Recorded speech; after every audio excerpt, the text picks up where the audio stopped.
प्राधान्य देण्याचा एक विचार हा नेहमी पक्षाने केलेला आहे। अजितदादांच्या नेतृत्वाखाली, प्रफुल्लभाई आणि तटकरे साहेबांच्या नेतृत्वाखाली याही वेळेला आम्ही ही निवडणूक लढवत असताना अधिकाधिक महिला आणि कर्तृत्ववान महिला उमेदवार दिलेल्या आहेत। आता इथे आमच्या नीलमताई असतील, नीलमताई या प्रत्येक मतदारापर्यंत पोहोचत आहेत। नगरसेवकाकडून काय काम हे नागरिकांना अपेक्षित आहे हे ते जाणून घेत आहेत। आमच्या पलीकडच्या साईडला पूजा ताई या उमेदवार आहेत, ज्या जिल्ह्याचे अध्यक्ष म्हणून बऱ्याचशा कालावधीमध्ये काम केलेलं आहे। त्यांचा मूळ म्हणजे व्यवसाय जो आहे तो बऱ्याच वर्षांपासून ते पेपर विकतात किंवा एक पेपरचा स्टॉल, न्यूजपेपरचा स्टॉल ते चालवतात आणि पहिल्यांदाच कुठल्याही पक्षाच्या वतीने अशा पद्धतीची उमेदवारी दिली गेलेली आहे। त्याच्यामुळे उमेदवार निवडताना सुद्धा राष्ट्रवादी काँग्रेस पक्षाने सामान्य जनतेतील हे उमेदवार दिलेले आहेत। जरी ते पक्षाचे पदाधिकारी कार्यकर्ते म्हणून काम जरी करत असले तरी ते सामान्य जनतेतील आहेत आणि म्हणून याचा आम्हाला आज पक्ष म्हणून एक विशेष आनंद आणि अभिमान आहे। तुम्ही संपर्क मंत्री आहात, असं असताना मुख्यमंत्री माझी लाडकी बहीण या योजनेअंतर्गत डिसेंबर महिन्याचा जो हप्ता आहे याची सुरुवात ही आम्ही करत आहोत आणि त्या संदर्भातलं जे आर्थिक नियोजन आहे ते सुद्धा अर्थ विभागाकडून आम्हाला महिला व बालविकास विभागाला प्राप्त झालेला आहे। त्याच्यामुळे लाडक्या बहिणींचा जो लाभ आहे हा साधारणपणे जानेवारीच्या आत त्याची वितरणाची सुरुवात होईल आणि 3 ते 4 दिवसाच्या त्या कालावधीमध्ये ज्या महिला लाभार्थी आहेत त्यांच्या खात्यावर तो लाभ जमा होईल। मला आपल्या माध्यमातून सर्व लाडक्या बहिणींना आज जानेवारी महिन्याच्या संदर्भातले अनेक माध्यमांकडून सुद्धा विचारलं जात होतं आणि बऱ्याचशा लाभार्थ्यांकडून सुद्धा साधारणपणे तो प्रश्न उपस्थित केला जात होता।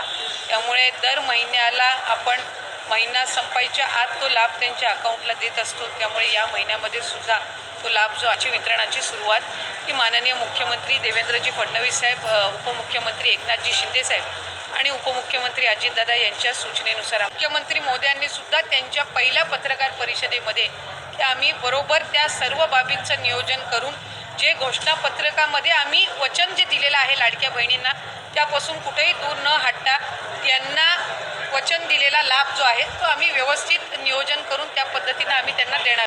ते साधारणपणे आम्हाला 3690 कोटीची जी तरतूद आहे ती त्या ठिकाणी अर्थ विभागाकडून प्राप्त झालेली आहे आणि या महिन्याचा जो लाभ आहे हा त्याच्यातून वितरित होणार आहे। इथं प्रयत्न असा करतोय की इथल्या स्थानिक नागरिकांसोबत जाणं, संवाद साधणं आणि शेवटी मी म्हटल्याप्रमाणे पहिल्यांदाच इतक्या मोठ्या संख्येने राष्ट्रवादी काँग्रेस पक्ष हे महानगरपालिकेच्या निवडणुकीमध्ये उतरलेलं आहे। त्यामुळे आम्ही उतरलेला असताना नागरिकांपर्यंत पोहोचणं, त्यांच्यापर्यंत अजितदादांनी जी इतर महानगरपालिकेमध्ये क्षेत्रामध्ये केलेली कामगिरी असेल ती पोहोचवणं आणि कॅन्डिडेट म्हणून म्हणजे जे उमेदवार आम्ही सामान्य जनतेतले दिलेले आहेत तर सामान्य जनतेतल्या एक नगरसेविकेला संधी मिळावी या दृष्टिकोनातून आपण हा सगळीकडे हा संवाद दौरा किंवा प्रचार दौरा आमचा हा सुरू आहे आणि मला खात्री आहे की ज्यांना कुठेही वाटत असेल की आत्तापर्यंत ज्यांनी जिथं मतदान केलं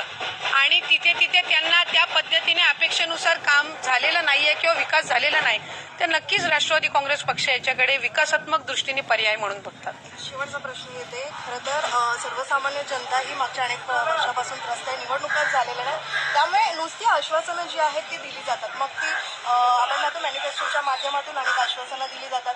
लाडक्या बहिणींसाठी देखील 1,500ची जी आहे ती रक्कम देण्यात आली आणि त्यानंतर सुद्धा आत्ता जी परिस्थिती आहे स्थानिक पातळीवरती प्रत्येक निवडणूक ही आपापले वेगवेगळे समीकरण घेऊन येत असते। महानगरपालिकेची निवडणूक बऱ्याच कालावधीनंतर होते आणि विधानसभेला, लोकसभेला जे मतदार बंधू भगिनी आहेत ते वेगवेगळ्या मुद्द्यांवर त्या ठिकाणी मतदान करत असतात। लोकसभेला देशाच्या पातळीवरनं विचार करतात, विधानसभेला राज्याच्या ह्याच्याने विचार करतात आणि इथे महानगरपालिकेच्या निवडणुकीला आपल्या प्रभागातला नगरसेवक हा सातत्याने किंवा पुढच्या 5 वर्षाच्या कालावधीसाठी आपल्यासोबत किती प्रमाणामध्ये संपर्क ठेवेल।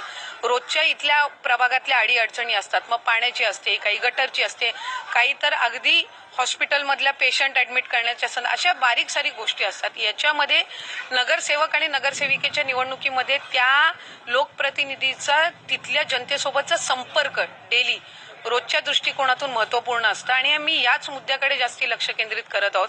आम्ही स्वतः हे मानते की इतरांवर टीका टिप्पणी करण्यापेक्षा आपण उमेदवार म्हणून जनतेपर्यंत पोहोचणं आणि आपण पुढच्या 5 वर्षामध्ये त्यांच्यासाठी काय करणार, त्यांच्यासाठी कुठल्या गोष्टींचा पाठपुरावा करणार, बारीक सारीक त्यांच्या सुखदुःखांमध्ये आपण कसे सहभागी राहणार, हे जर मुद्दे आपण लोकांपर्यंत पोहोचवले तर जनता ही नक्कीच आपल्याला आशीर्वाद देत असते. हा दौरा असणार आहे काय प्रत्येक वॉर्डमध्ये तुम्ही प्रत्येक प्रभागामध्ये. अशाच नवनवीन अपडेट्ससाठी चॅनलला सबस्क्राईब करा, व्हिडिओ लाईक करा, शेअर करा. थँक्यू.